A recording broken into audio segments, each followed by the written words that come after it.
ಜಗದ್ಗುರುಗಳಾದ ಬ್ರಹ್ಮಶ್ರೀ ಪಿತಾಮಹ ಡಾಕ್ಟರ್ ಸುಭಾಷ್ ಪತ್ರಿ ಸರ್ಗೂ ಮತ್ತು ಸ್ವರ್ಣಮಾಲಾ ಅಮ್ಮನವರಿಗೂ ಮತ್ತು ನನ್ನ ಆಧ್ಯಾತ್ಮಿಕ ಗುರುಗಳಾದ ತಟವರ್ತಿ ಬ್ರಹ್ಮಶ್ರೀ ತಟವರ್ತಿ ವೀರರಾಘವರಾವ್ ಸರ್ಗೂ ಮತ್ತು ಬ್ರಹ್ಮವಿದ್ವರಿಷ್ಠ ರಾಜಲಕ್ಷ್ಮಿ ಅಮ್ಮನವರಿಗೂ ನನ್ನ ಶತಕೋಟಿ ಆತ್ಮ ಪ್ರಣಾಮಗಳು.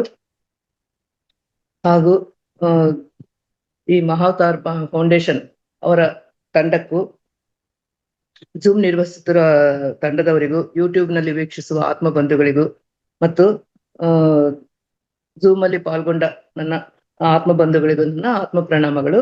ನನ್ನ ಹೆಸರು ದುರ್ಗಾಬಾಯಿ ಮಾಸ್ಟರ್ಸ್, ಬ್ಯಾಂಗ್ಳೂರಿಂದ ಮಾತಾಡ್ತಾ ಇದ್ದೀನಿ. ನಾನು ಇಲ್ಲಿ ರಾಮಮೂರ್ತಿ ನಗರ್ನಲ್ಲಿ ಇರ್ತೀನಿ.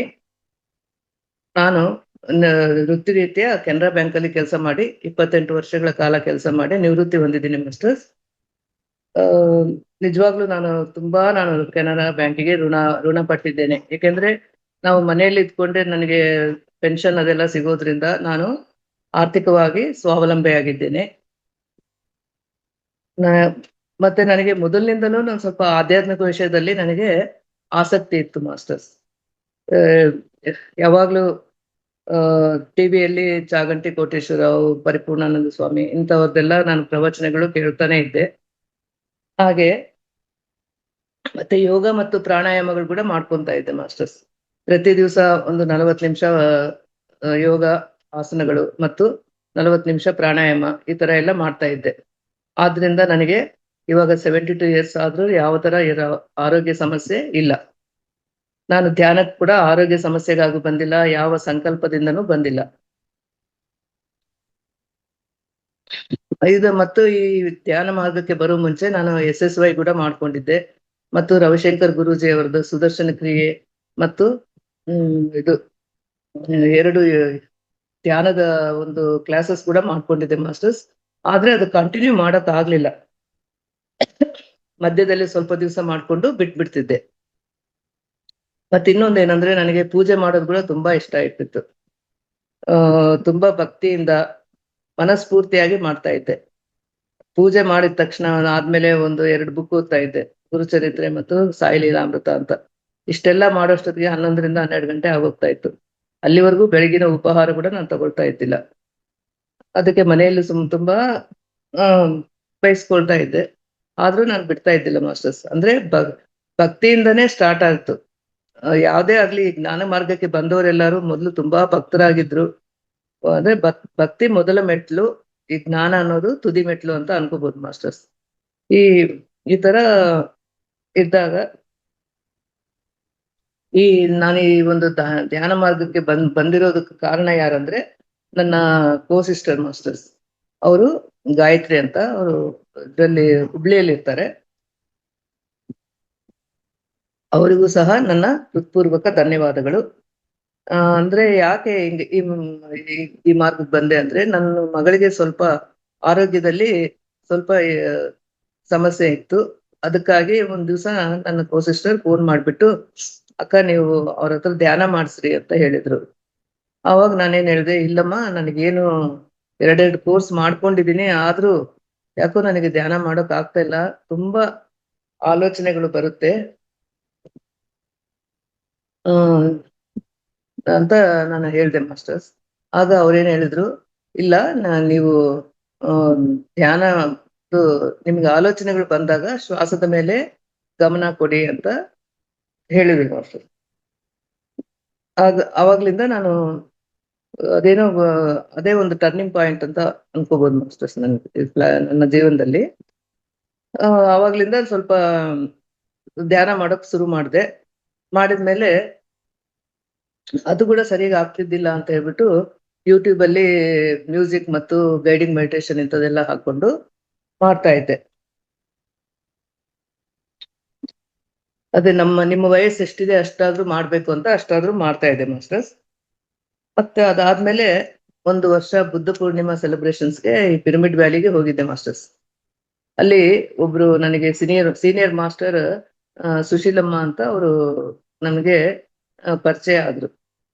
ಪರಿಚಯ ಆದ್ಮೇಲೆ ಅವರು ತುಂಬಾ ವರ್ಷದಿಂದ ಸೀನಿಯರ್ ಮಾಸ್ಟರ್, ಅವರು ವಾಲಂಟಿಯರ್ ಕೆಲಸ ಮಾಡ್ತಾ ಇದ್ರು. ಆಮೇಲೆ ಪತ್ರಿ ಸರ್ ಜೊತೆನು ಅವರ ಅಲ್ಲಿ ತುಂಬಾ ಒಡನಾಟ ಇತ್ತು ಅವ್ರಿಗೆ. ಅಂದ್ರೆ ಅವ್ರ ಕ್ಲಾಸಸ್ಗೆಲ್ಲ ಅಟೆಂಡ್ ಆಗ್ತಾ ಇದ್ರು, ಟ್ರೆಕ್ಕಿಂಗ್ ಅಂತದೆಲ್ಲ ಹೋಗಿ ಬರ್ತಾ ಇದ್ರು.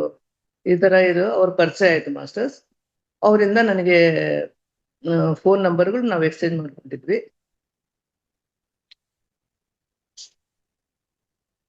ಅವರಿಗೂ ಸಹ ನನ್ನ ಹೃತ್ಪೂರ್ವಕ ಧನ್ಯವಾದಗಳು ಮಾಸ್ಟರ್. ಆಮೇಲೆ ಹೀಗೆ ಸ್ವಲ್ಪ ಇನ್ನೂ ಎಷ್ಟೋ ಒಂದ್ ಸ್ವಲ್ಪ ದಿವಸಗಳಾದ್ಮೇಲೆ ಒಂದ್ಸಲ ಆಗಸ್ಟ್ ಅಲ್ಲಿ 2023 ನಮ್ಗೆ ಸುಶೀಲಮ್ಮನವರು ಒಂದು ಫ್ಲೈಯರ್ ಕಳ್ಸಿದ್ರು ಮಾಸ್ಟರ್ಸ್.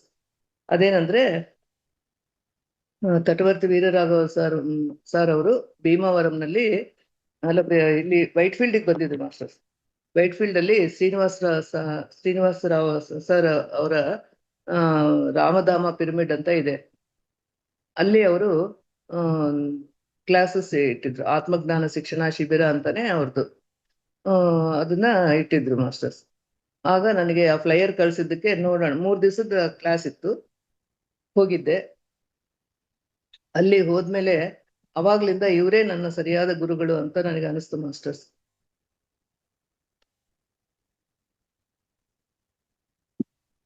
ಅವರೇ ನನ್ನ ಸದ್ಗುರುಗಳು ಅಂತ ತಿಳ್ಕೊಂಡೆ ಮಾಸ್ಟರ್ಸ್. ಹಾಗೆ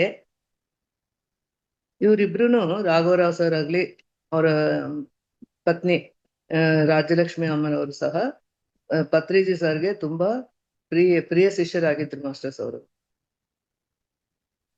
ಅವರಿಬ್ರು ಆ ದಂಪತಿಗಳಿಬ್ರು 22 ವರ್ಷದಿಂದ ಭೀಮವರಂನಲ್ಲಿ ಪ್ರತಿ ತಿಂಗಳ 1, 2, 3 ತಾರೀಕುಗಳಲ್ಲಿ ಇದು ಧ್ಯಾನ ಮತ್ತು ಜ್ಞಾನ ಆತ್ಮಜ್ಞಾನ ಶಿಕ್ಷಣ ಶಿಬಿರ ಅಂತಾನೆ ಇದೆ ಮಾಸ್ಟರ್ಸ್. ಅಲ್ಲಿ ಆತ್ಮಜ್ಞಾನ ಬಿಟ್ಟು ಮತ್ತೆ ಏನು ಬೇರೆ ಹೇಳ್ಕೊಡೋದಿಲ್ಲ.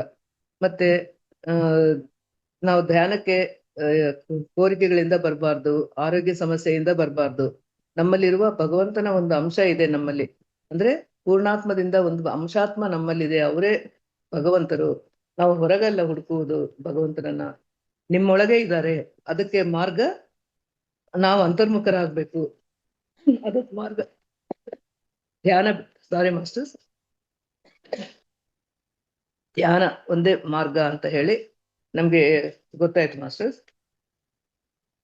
ಅವಾಗ್ಲಿಂದ ಮತ್ತೆ ಅವಾಗ್ಲಿಂದ ನಾನು ಭೀಮವರಂ ಸಹ ಹೋಗ್ತಾ ಇದ್ದೀನಿ ಮಾಸ್ಟರ್ಸ್. 2 ವರ್ಷದಿಂದ ಹೋಗ್ತಾ ಇದ್ದೀನಿ, ಪ್ರತಿ ತಿಂಗಳ ಹೋಗ್ತೀವಿ ನಾವು. ಇಲ್ಲಿಂದ ನಾವು ಒಂದು 15 ಜನ 20 ಜನ ಪ್ರತಿ ತಿಂಗಳ ಹೋಗ್ತೀವಿ ಮಾಸ್ಟರ್ಸ್. ಅಲ್ಲಿ ಹೋಗಿ ಉಚಿತವಾಗಿ ಅವರು ಎಲ್ಲ ವಸತಿ ಸೌಕರ್ಯ ಕೊಡ್ತಾರೆ. ಮತ್ತೆ ಧ್ಯಾನ ಮಾಡೋದಕ್ಕೆ AC ಹಾಲ್ ಕೂಡ ಇದೆ. ಒಂದು 350 to 400 ಮೆಂಬರ್ಸ್ ನಾವು ಹೋಗ್ತಾ ಇರ್ತೀವಿ ಮಾಸ್ಟರ್ಸ್. ಎಲ್ಲಾ ಕಡೆಯಿಂದನೂ ಅಷ್ಟು ಜನ ಬರ್ತಾರೆ. ಮತ್ತೆ 4-5 ವರ್ಷದಿಂದನೂ ಅಲ್ಲಿ ಹೋದ್ರೆ ಪ್ರತಿ ದಿವಸ 8 ರಿಂದ 9 ಗಂಟೆಗಳ ಕಾಲ ನಿಶ್ಶಬ್ದ ಧ್ಯಾನ ಮಾಡಿಸ್ತಾರೆ ಮಾಸ್ಟರ್ಸ್. ಯಾವ ತರ ಮ್ಯೂಸಿಕ್ ಹಾಕಲ್ಲ, ಯಾವ ತರ ಗೈಡಿಂಗು ಇರೋದಿಲ್ಲ.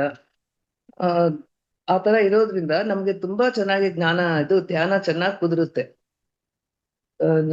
ಆ ರೀತಿ ನಾವು ಮನೆಯಲ್ಲಿದ್ದಾಗ ನಮ್ಗೆ ಅಷ್ಟು ಮಾಡೋಕ್ ಆಗೋದೇ ಇಲ್ಲ. ಅದಕ್ಕೆ 27 ದಿವಸ ನೀವು ನಿಮ್ಮ ಇದಕ್ಕಿರಿ, 3 ದಿವಸ ಆದ್ರೂ ನಿಮ್ಮ ಆತ್ಮ ಹತ್ರ ಇರಿ ಅಂತ ಹೇಳಿ ನಮ್ಮ ಸಾರ್ ಯಾವಾಗ್ಲೂ ಹೇಳ್ತಾನೆ ಇರ್ತಾರೆ. ಎಲ್ಲರೂ ಭೀಮವರಂ ಬರ್ರಿ ಭೀಮವರಂ ಬರ್ರಿ ಅಂತ ಹೇಳ್ತಾರೆ ಮಾಸ್ಟರ್ಸ್. ಯಾರು ಮಾಸ್ಟರ್ಸ್ ಆ ರೀತಿ ಹೇಳೋರು? ಇಷ್ಟು ಉಚಿತವಾಗಿ ನಿಮ್ಗೆಲ್ಲ ಧ್ಯಾನ ಹೇಳ್ಕೊಡ್ತೀವಿ, ಜ್ಞಾನ ಹೇಳ್ಕೊಡ್ತೀವಿ ಅಂತ ನಿಜವಾಗ್ಲೂ ತುಂಬಾ ನಾವು ಅದೃಷ್ಟವಂತರು ಅಂತ ಅನ್ಕೋಬಹುದು ಮಾಸ್ಟರ್ಸ್ ನಾವು. ಮತ್ತೆ 4-5 ವರ್ಷದಿಂದ ಝೂಮ್ ಸಹ ನಿರ್ವಹಿಸ್ತಾ ಇದ್ದಾರೆ ಮಾಸ್ಟರ್ಸ್. ಲಾಕ್ಡೌನ್ ಪೀರಿಯಡ್ ನಿಂದ ಸ್ಟಾರ್ಟ್ ಮಾಡಿದ್ದಾರೆ. ಬೆಳಿಗ್ಗೆ 4 ಗಂಟೆಯಿಂದ 6:30ವರೆಗೂ ಇರುತ್ತೆ ಝೂಮ್ ಸೆಷನ್. ಅದರಲ್ಲಿ 2.5 ಗಂಟೆ ಪ್ರತಿ ದಿವಸ ಬೆಳಿಗ್ಗೆ ನಿಶ್ಶಬ್ದ ಧ್ಯಾನ ಮಾಡ್ತೀವಿ ನಾವು. ಆಮೇಲೆ ಒಂದು 6ರಿಂದ 6:30ವರೆಗೂ, 6:30ರಿಂದ 7 ಗಂಟೆವರೆಗೂ ಇಬ್ರು ಕನ್ನಡ ಮಾಸ್ಟರ್ಸ್ ಟ್ರಾನ್ಸ್ಲೇಷನ್ ಇರುತ್ತೆ. ಅದಾದ್ಮೇಲೆ 7 to 7:30 ಇದಿರುತ್ತೆ ಮಾಸ್ಟರ್ಸ್. ಮೇಡಮ್ದಾಗ್ಲಿ ಸಾರ್ದಾಗ್ಲಿ ಕ್ಲಾಸ್ ಇರುತ್ತೆ. ಅದಾದ ತಕ್ಷಣ ಒಂದು 9 ವರೆಗೂ ಡಿಸ್ಕಷನ್ಸ್ ನಡೀತಾ ಇರುತ್ತೆ ಮಾಸ್ಟರ್ಸ್. ಅದು ಕೂಡ ತುಂಬಾ ಇನ್ಫಾರ್ಮೇಟಿವ್ ಆಗಿರುತ್ತೆ. ಈ ರೀತಿ ನಾವು ಪ್ರತಿ ದಿವಸ ಅವರ ಜ್ಞಾನವನ್ನು ಪಡ್ಕೊಳ್ತಾ ಇದ್ದೀವಿ ಮಾಸ್ಟರ್ಸ್. ನಿಜವಾಗ್ಲೂ ಬೆಳಿಗ್ಗೆ ಟೈಮ್ ಅನ್ನೋದು ಅದು ಗೋಲ್ಡನ್ ಟೈಮ್ ಇದ್ದ ಹಾಗೆ. ಇವಾಗ ನನಗೆ ಅನುಭವ ಏನಾಯ್ತು ಅಂದ್ರೆ, ಈ ಧ್ಯಾನದಿಂದ ನನಗೆ ಅನುಭವ ಏನಾಯ್ತು ಅಂದ್ರೆ, ದುಃಖದಿಂದ ದೂರ ಆಗಿದ್ದೀನಿ ಮಾಸ್ಟರ್ಸ್. ಅಂದ್ರೆ ಆ ಮೊದ್ಲು ಯಾವಾಗ್ಲೂ ನನ್ಗೆ ನನ್ನ ಜೀವನದಲ್ಲಿ ಏನೋ ಕಹಿ ಘಟನೆಗಳು ನಡೆದಿರುತ್ತೆ. ನಾನು ಯಾವಾಗ್ಲೂ ಅದನ್ನೇ ಯೋಚನೆ ಮಾಡ್ತಾ ಇದ್ದೆ. ಹ್ಮ್ ಹಿಂದೆ ನಡೆದಿದ್ದೇ ನನ್ನ ತಲೆಯಲ್ಲಿ ನಡೀತಾ ಇರ್ತಿತ್ತು. ಮತ್ತೆ ಮುಂದೆ ಭವಿಷ್ಯದ ಬಗ್ಗೆನೂ ಯೋಚನೆ ಮಾಡ್ತಾ ಇದ್ದೆ. ಆ ಭೂತ ಅಥವಾ ಭವಿಷ್ಯತ್ ಕಾಲ ಅಷ್ಟರಲ್ಲೇ ಇರ್ತಾ ಇದ್ದೆ, ವಾಸ್ತವದಲ್ಲಿ ಇರ್ತಾನೆ ಇದ್ದಿಲ್ಲ. ಅದಕ್ಕೆ ಹ್ಮ್ ಯಾವಾಗ್ಲೂ ಏನೋ ಒಂದು ತರ ಚಿಂತೆಯಲ್ಲೇ ಇರ್ತಾ ಇದ್ದೆ. ಅದಕ್ಕೆ ಪತ್ರಿ ಸರ್ ಹೇಳಿದಾರಲ್ವಾ, ನಿಮ್ಮಲ್ಲಿ ಸ್ವಲ್ಪ ದುಃಖ ಇದ್ರೇನು ನೀವು ಅಜ್ಞಾನದಲ್ಲಿದ್ದ ಹಾಗೆ ಅಂತ, ಮತ್ತು ನಿನ್ನ ವಾಸ್ತವಕ್ಕೆ ನೀನೇ ಸೃಷ್ಟಿಕರ್ತ ಅಂತಾನು ಹೇಳಿದಾರಲ್ವಾ ಮಾಸ್ಟರ್ಸ್. ಅದಕ್ಕೆ ನನಗೆ ಅನಿಸ್ತು, ನನ್ನ ಅಜ್ಞಾನದಿಂದಲೇ ನಾನು ಈ ದುಃಖದಲ್ಲಿದ್ದೀನಿ. ನಾನು ನಾನಿವಾಗ ಇವಾಗ ನಾವು ಈ ಧ್ಯಾನ ಮಾರ್ಗಕ್ಕೆ ಬಂದ್ಮೇಲೆ ಈ ಕ್ಲಾಸಸ್ಗೆಲ್ಲ ಹೋಗಿ ಈ ಕರ್ಮ ಸಿದ್ಧಾಂತ ಎಲ್ಲ ತಿಳ್ಕೊಂತಾ ಇದೀವಲ್ಲ ಮಾಸ್ಟರ್ಸ್. ಪ್ರತಿ ಒಂದಕ್ಕೂ ನಾವೇ ನಿರ್ಣಯಿಸ್ಕೊಂಡು ಬಂದಿದೀವಿ. ನಮ್ದು ಸುಖ ಆಗ್ಲಿ ದುಃಖ ಆಗ್ಲಿ ನಾವು ನಿರ್ಣಯಿಸ್ಕೊಂಡು ಬಂದಿದ್ದೆ ಅಲ್ವಾ. ಹಂಗಂತ ನಾವು ಅದಕ್ಕೆ ನಾವೇ ಕಾರಣರು. ನಾವು ಯಾವ ಜನ್ಮದಲ್ಲಿ ಏನೋ ಇದು ಮಾಡಿದ್ದಕ್ಕೆ ನಾವು ಇದನ್ನ ಅನುಭವಿಸ್ತಿದೀವಿ ಅಂತ ಇವಾಗ ತಿಳಿದ್ಮೇಲೆ ಯಾರ ಮೇಲೂನು ನಾವು ಹಾಕ್ಬಾರ್ದು ಮಾಸ್ಟರ್ಸ್. ಅಯ್ಯೋ ದೇವ್ರಿಗೆ ನಮ್ಗೆ ದಯೆ ಇಲ್ಲಲ್ಲ, ನನಗೆ ಯಾಕೆ ಇಷ್ಟೊಂದು ಕಷ್ಟ ಕೊಟ್ಟಿದ್ದಾರೆ ಅಂತ ಅನ್ಕೊಳ್ತಾ ಇದೀವಿ ಮೊದ್ಲೆಲ್ಲ. ಅಥವಾ ನನ್ನ ಗಂಡನಿಂದ, ನಮ್ಮ ಅತ್ತೆಯಿಂದ, ನಮ್ಮ ಮಕ್ಕಳಿಂದ ಕಷ್ಟ ಬಂದಿದೆ ಅಂತ ಅನ್ಕೊಂತಾ ಇದ್ವಿ. ಆದ್ರೆ ಇದೆಲ್ಲ ನಾವೇ ನಿರ್ಣಯಿಸ್ಕೊಂಡು ಬಂದಿದೀವಿ ಅಂತ ತಿಳಿದ್ಮೇಲೆ ಅದರಿಂದ ಎಷ್ಟೋ ದೂರ ಆಗಿದೆ ಮಾಸ್ಟರ್ಸ್.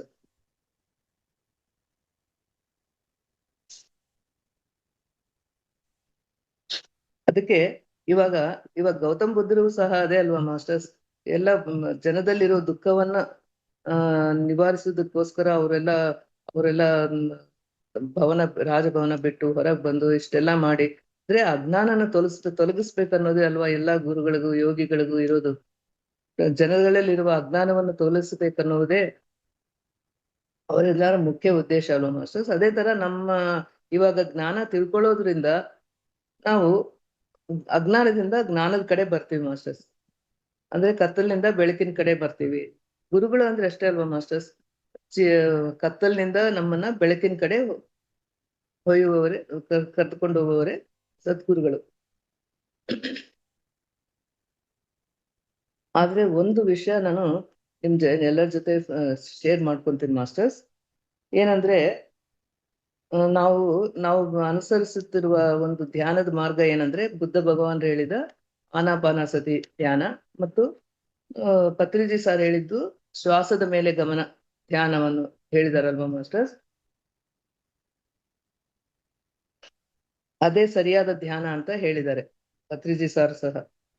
ಮತ್ತೆ ಬುದ್ಧ ಭಗವಾನರ ಅಷ್ಟಾಂಗ ಮಾರ್ಗದಲ್ಲಿ 8ನೇ ಪಾಯಿಂಟ್ ಸರಿಯಾದ ಧ್ಯಾನ, ಮತ್ತು ನಮ್ಮ ಪಿರಮಿಡ್ 18 ಆದರ್ಶ ಸೂತ್ರಗಳಲ್ಲಿ ಸಹ ಮೊದಲನೇ ಪಾಯಿಂಟ್ ಸರಿಯಾದ ಧ್ಯಾನ ಅಂತ ಹೇಳಿದ ಮಾಸ್ಟರ್ಸ್. ಅಂದ್ರೆ ಶ್ವಾಸದ ಮೇಲೆ ಗಮನನೇ ಅಂತ ಬೋರ್ಡ್ಸ್ ಎಲ್ಲ ಹಾಕಿರ್ತಾರೆ ಮಾಸ್ಟರ್ಸ್. ಇದು ಧ್ಯಾನ ಅಂದರೆ ಶ್ವಾಸದ ಮೇಲೆ ಗಮನ ಅಂತಾನೆ ಹೇಳಿರ್ತಾರೆ. ಅದಕ್ಕಾಗಿ ಇವರು ಗುರುಗಳು ನಾವು ಹೇಳಿದ್ದೆ ಮಾಡ್ಬೇಕಾಗ್ಲಿ, ಆದ್ರೆ ಅವರು ಫ್ಲೂಟ್ ಎಲ್ಲ ಬಾರಿಸ್ತಾ ಇದ್ರು. ಆದ್ರೆ ಅದು ಅವರ ಆರಾನೇ ಬೇರೆ ಮಾಸ್ಟರ್ಸ್. ಅವರು ಇದ್ದಾಗ ತುಂಬಾ 5,000 10,000 ಜನ ಬರ್ತಾರಲ್ವಾ, ಅವಾಗ ಅವ್ರನ್ನ ಕಂಟ್ರೋಲ್ ಮಾಡೋ ಸಲುವಾಗಿ ಒಂದ್ ಸ್ವಲ್ಪ ಅವ್ರ ಫ್ಲೂಟ್ ಎಲ್ಲ ಬಾರಿಸಿರ್ಬಹುದು. ಆದ್ರೆ ಅವ್ರು ಪ್ರತಿ ಒಂದು ಬುಕ್ಕಲ್ಲಿ ಧ್ಯಾನ ಅಂದರೆ ಶ್ವಾಸದ ಮೇಲೆ ಗಮನ ಅಂತ ಮಾತ್ರ ಇದೆ ಮಾಸ್ಟರ್ಸ್. ಎಲ್ಲೂ ಮ್ಯೂಸಿಕ್ ಅಥವಾ ಗೈಡಿಂಗ್ ಅಂತ ಎಲ್ಲಿ ಕೂಡ ಇಲ್ಲ ಮಾಸ್ಟರ್ಸ್. ಇಲ್ಲೆಲ್ಲ ತುಂಬಾ ನಡೀತಾ ಇದೆ ಮಾಸ್ಟರ್ಸ್ ಅದನ್ನ. ಅದಕ್ಕೆ ನಾವು ಗುರುಗಳು ಹೇಳಿದ್ದನ್ನೇ ಮಾಡ್ಬೇಕಾಗ್ಲಿ, ನಾವು ಅವ್ರು ಮಾಡಿದ್ದು ಮಾಡಬಾರ್ದು ಅಂತ ನಮ್ಮ ರಾಘವರಾವ್ ಸರ್ ಯಾವಾಗ್ಲೂ ಹೇಳ್ತಾ ಇರ್ತಾರೆ ಮಾಸ್ಟರ್ಸ್. ಇವಾಗ ಶಿರ್ಡಿ ಸಾಯಿಬಾಬಾ ಆ ಅಡಿಗೆ ಮಾಡ್ಬೇಕಾದ್ರೆ ತಮ್ಮ ಕೈಯಿಂದ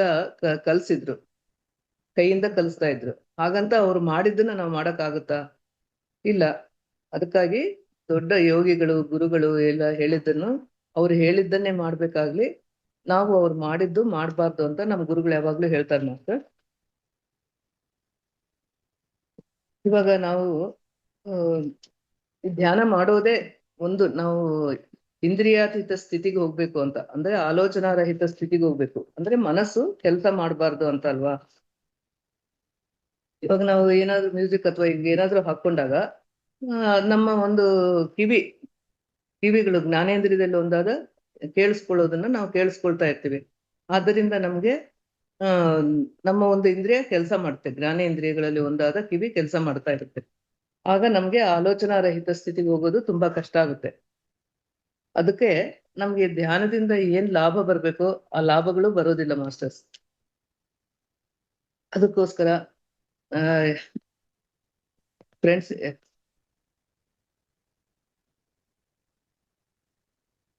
ಎಲ್ಲರೂ ನಾವು ಸೈಲೆನ್ಸ್ ಮೆಡಿಟೇಷನ್ ಮಾಡೋಣ ಮತ್ತು ನಾವು ನಮ್ಮ ಆತ್ಮದ ಜೊತೆ ಇರೋಣ ಮಾಸ್ಟರ್ಸ್.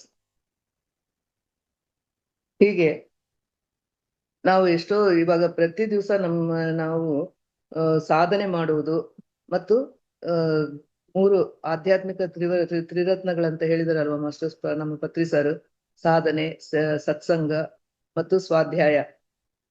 ನಾನು ಇದನ್ನೇ ಮಾಡ್ಕೊಂತ ಇದ್ದೀನಿ ಮಾಸ್ಟರ್ಸ್.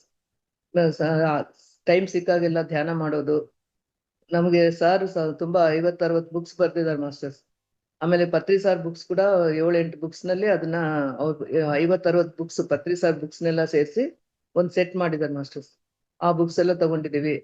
ಆ ಬುಕ್ಸ್ ಓದೋದು, ಮತ್ತೆ ಪತ್ರಿ ಸಾರ್ ವಿಡಿಯೋಸ್ ಕೇಳೋದು. ನಮ್ಮ ಮೇಡಮ್ ಸಾರ್ದು 2000-3000 ವಿಡಿಯೋಸ್ ಇದಾವೆ ಮಾಸ್ಟರ್ಸ್. ಅವನ್ನ ಕೇಳೋದು, ಇದೇ ನನ್ನ ದಿನಚರ್ಯ ಆಗೋಗಿದೆ ಮಾಸ್ಟರ್ಸ್. ಮತ್ತೆ ಸೇವೆನೂ ಮಾಡ್ಬೇಕು ಮಾಸ್ಟರ್ಸ್. ಆ ಧ್ಯಾನ ಪ್ರಚಾರಕ್ಕೂ ಕೂಡ ನಿನ್ ಮೇಲೆ ಮಾಡ್ಬೇಕು ಅಂತ ಅನ್ಕೊಳ್ತಾ ಇದ್ದೀನಿ.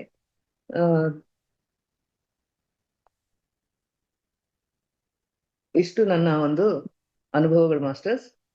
ಈ ಈ ನನಗೆ ಈ ನನ್ನ ಧ್ಯಾನ ಅನುಭವನ ಹಂಚಿಕೊಳ್ಳಲು ತಿಳಿಸಿದ ಪದ್ಮ ಮೇಡಮ್ ತಿಳಿಸಿದ್ರು ಮಾಸ್ಟರ್ಸ್. ಮೇಡಮ್ ನೀವು ಹೇಳಿ ಮೇಡಮ್ ನಂದೇನು ಅಷ್ಟೊಂದು ಇದಿಲ್ಲ ಅಲ್ವಾ ಮಾಸ್ಟರ್ ಮೇಡಮ್, ಆದ್ರೂ ಪರವಾಗಿಲ್ಲ ಹೇಳಿ, ನಿಮ್ಗೆ ಏನ್ ಬರುತ್ತೋ ಏನ್ ತಿಳಿಯುತ್ತೋ ಅದನ್ನ ಹೇಳಿ ಅಂತ ಹೇಳಿದ್ರು. ಅವ್ರಿಗೆ ಕೂಡ ನನ್ನ ಹೃತ್ಪೂರ್ವಕ ಧನ್ಯವಾದಗಳು. ಮತ್ತು ನನಗೆ ಹಂಚಿಕೊಳ್ಳಲು ಅವಕಾಶ ಕೊಟ್ಟ Aruna madam, Ashwini madam phone ಮಾಡಿದ್ರು ಮಾಸ್ಟರ್ಸ್. ಈ ಮಹಾವತಾರ್ ಫೌಂಡೇಶನ್ ತಂಡದವರಿಗೂ ಮತ್ತು ಅಶ್ವಿನಿ ಮೇಡಮ್ಗೂ ಮತ್ತು ಈ ಝೂಮ್ ಅಲ್ಲಿ ಪಾಲ್ಗೊಂಡ ನನ್ನೆಲ್ಲ ಆತ್ಮ ಬಂಧುಗಳಿಗೂ ನನ್ನ ಹೃತ್ಪೂರ್ವಕ ಧನ್ಯವಾದಗಳು. Thank you masters. Thank you.